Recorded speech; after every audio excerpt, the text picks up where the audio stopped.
Hello, everyone, and welcome to Live with the Pricing Lady. I'm Janine Liston, your hostess. This show is all about helping you build a more sustainably profitable business.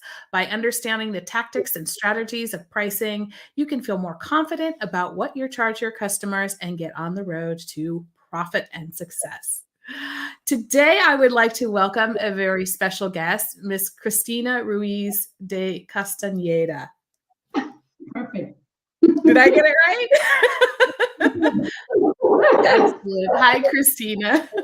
Hi, Janine. It's so lovely to have you here. Thank you for having me.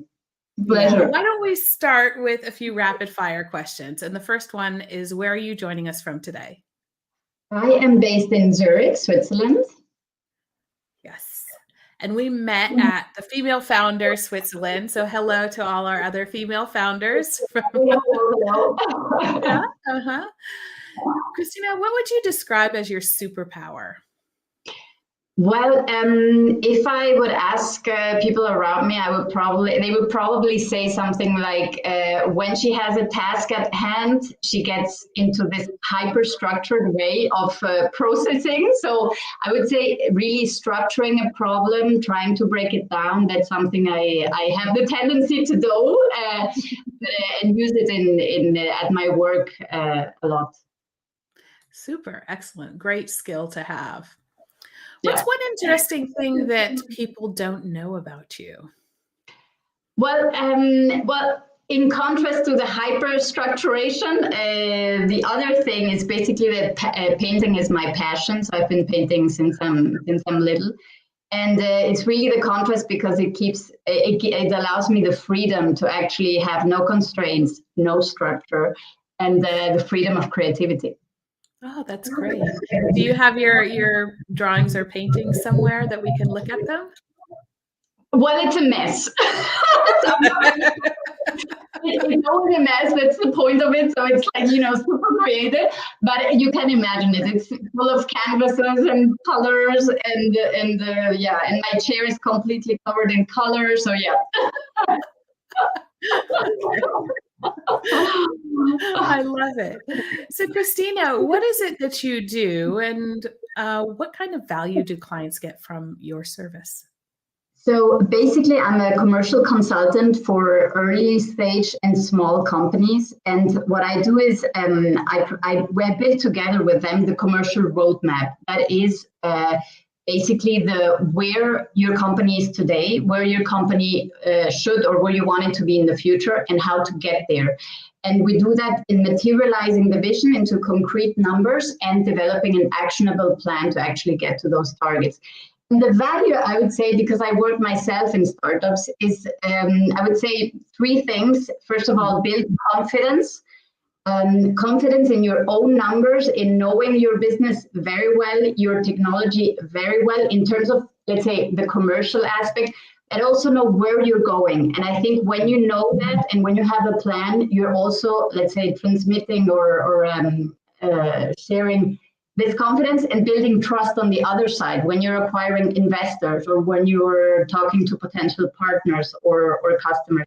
The other point is time. I help them do things that they cannot do because they're overwhelmed with all the other stuff. And it takes us maybe a workshop of 2.5 days. So it really, I help them with all that thing the research and the strategy and all these things that they often don't have the time.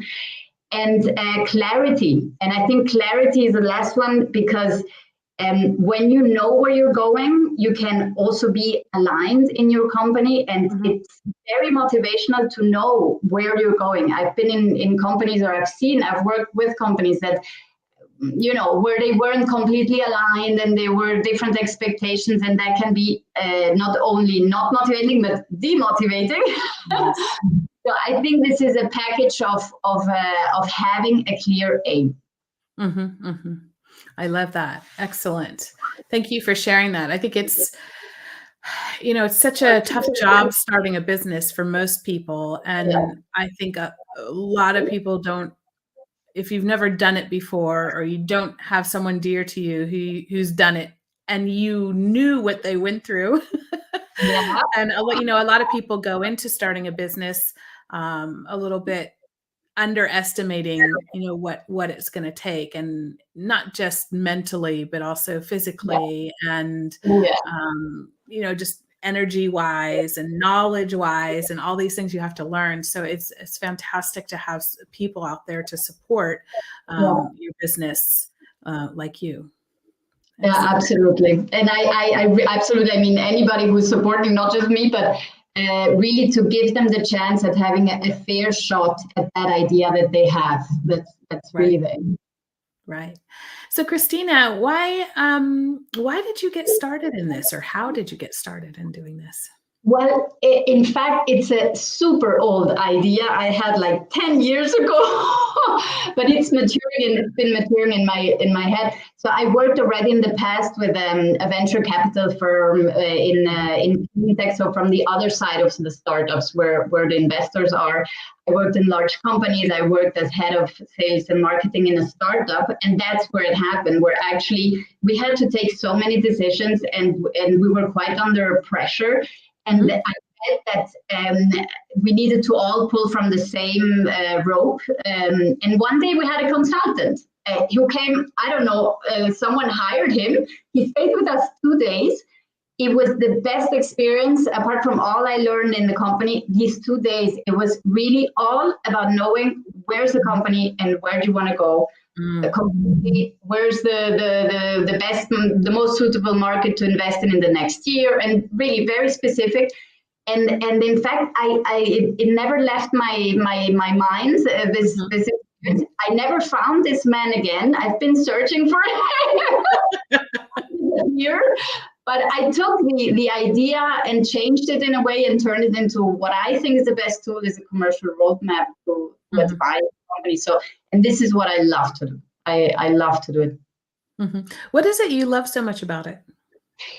I love to first dive into an organization of very enthusiastic people, that are very knowledgeable people who have an idea, and to the process of turning that idea into something more real. This is a process I just love, because it is exactly what I said at the beginning. It's structuring something, breaking it down, and then really going for it. And not, let's go a bit here, let's go a bit there. And the tendency of deviating as a startup is so big that I think it's just nice to know, to have a path, even if the path might change a bit, because it's obvious it's a startup and not a, yeah. So when you first started your business and you sat down and you had to fix some prices, what was that like for you? Well, I probably was one day completely overwhelmed, like, no, I cannot charge this. I was looking at lists of consultant pricing and in different areas. So market research for sure. I was looking, what is the market charging? And then I stopped.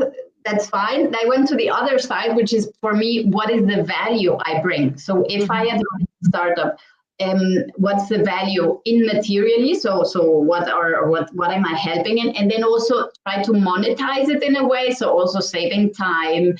But it is a bit hard to monetize it, because I think at the end there is a lot of information and knowledge that goes into these workshops. But I think the approach was to mix methods. So yes, market research, yes, value-based, cost-based approach to pricing, not really, because I think as a consultant, yes, you need resources in terms of maybe digital resources or sources, so descriptions to information, but that's for me not that important. So yeah. And did it feel easy to you? No. No, at all. I think I was very exciting, because I love to do market research, but when it's for yourself, there is always this element of, so I try to really understand what was a consultant offering, to be clear about what am I offering, and somewhere put myself out there and feel, I think the point is to put yourself where more or less you think it's fair, and then grow with time. Of course, pricing is a dynamic thing. We shouldn't look at it, and you mentioned it, you're the expert, you mentioned it many times. I think it keeps evolving, but find a place that you feel fine with it. Maybe you're underpriced at the beginning, but then just go step by step and find your confidence and raise your price if necessary. So that's great. Thanks for sharing that. It's, it's always interesting to hear how different people approached it at the beginning, and for those who are watching to understand that if they're struggling with it, it's normal. Yeah, that's probably the best word for it, right? Yeah, very true. So, Cristina, I'm curious, because one of the things that we talked about before we got on this call today was pricing of unusual things. So I'd like you to share with us a little bit more about what you mean by that, and maybe you have some examples you can share. I will, let's say, bring the example from my work now. So as a consultant, my focus is mainly on clean tech startups, but I also advise others. Clean tech being technologies that make better use of resources more efficiently and find or maybe use renewable energy sources. So this is a bit to define clean tech. And these are often or sometimes technologies that either don't exist yet or that are being built as we speak. And one good example is, for example, a hydrogen-powered vehicle. This is not a new vehicle. It has been existing now for a few years, but it has not yet been used as a widespread mean of transportation. And their pricing is an interesting point because you have a completely new set of costs compared to a regular car that works with gasoline. And you have other materials, you have another assembly way, and then also you have another infrastructure. And what's interesting, how do you price that? Well, you cannot look at the market and say, yeah, sure, they've been doing it like this because of this and this. There's a whole history. No, it's a new technology that not only costs differently, but also has a new value, and especially for people like early adopters that are maybe tech-savvy users that are super excited about a hydrogen-powered vehicle. Maybe they're ready to pay a little more. So there is also on the other side the price sensitivity of the user, of the customer, and there's other elements that flow into this new price for a hydrogen-powered vehicle. And I find that super exciting. It is then even more complicated because you have no reference, but I think it's really to find the logic and the market readiness. Yeah. I mean, in a lot of cases, when you're working with things like that, we use something called value stacking, where we use a reference and then as the comparison point, and then you look at what is the additional value and you can stack on top of that.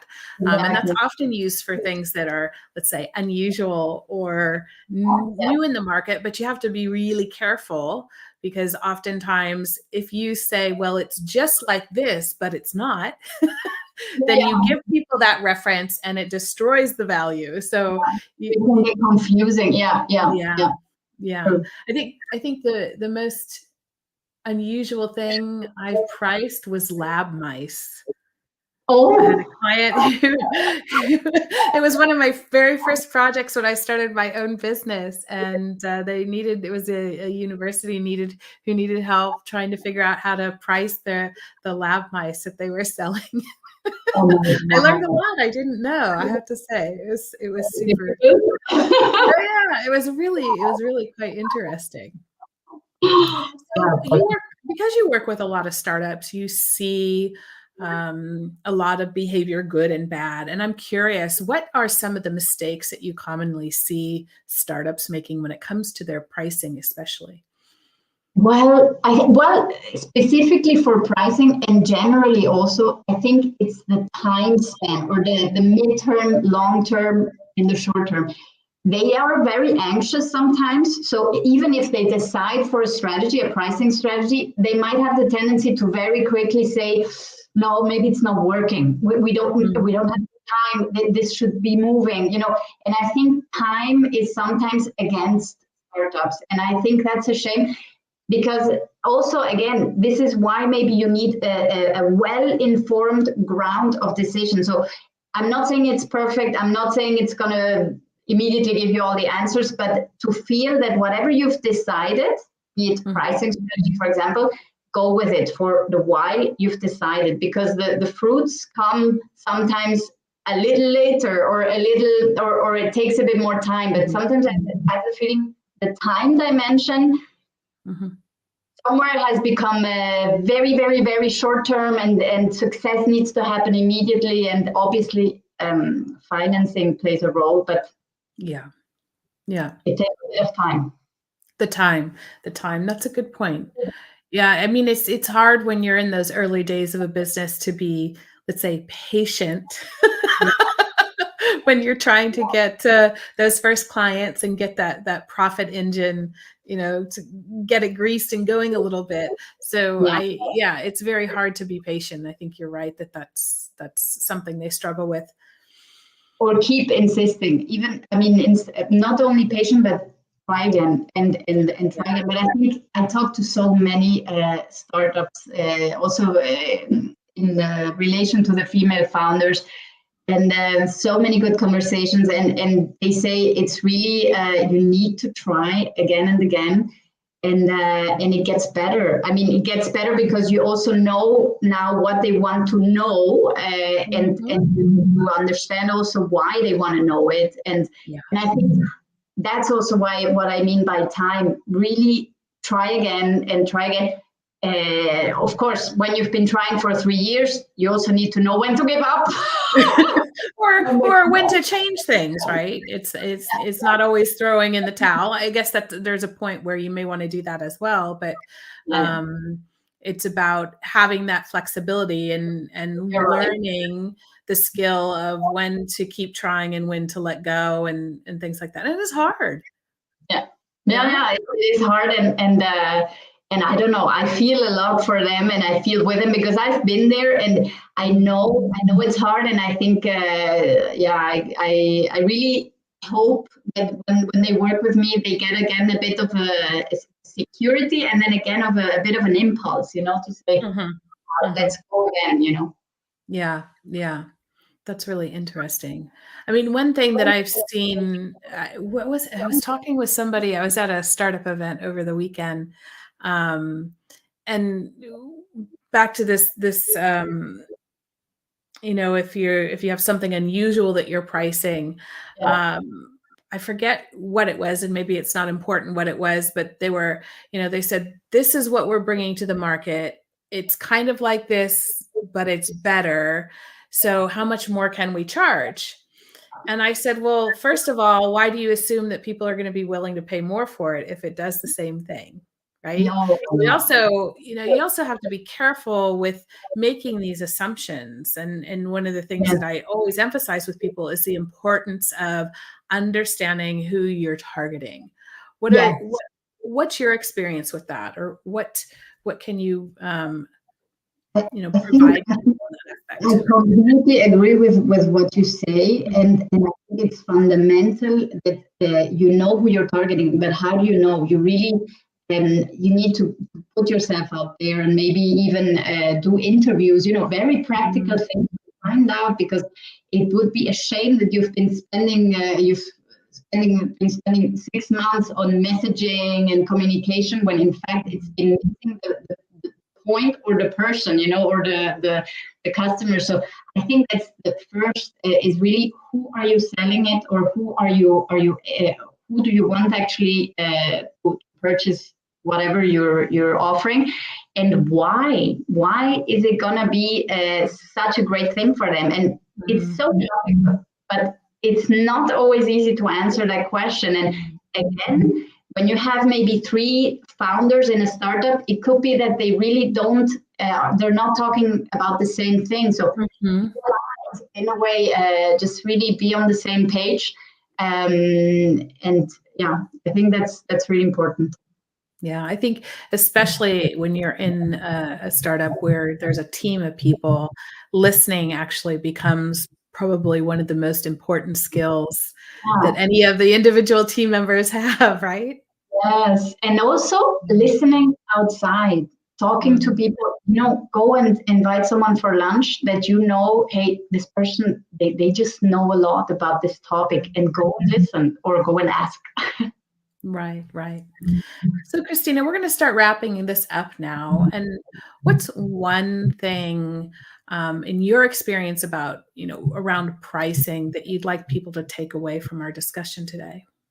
I think when you're doing pricing, maybe my lesson learned is use a mixed approach. So look at the market, but also try to figure out what's the value of your product, your technology for the customer, and try to basically bring two different lights or three different lights into this topic. So in order to look at it from several different perspectives and get a better grip on why your pricing should be like that.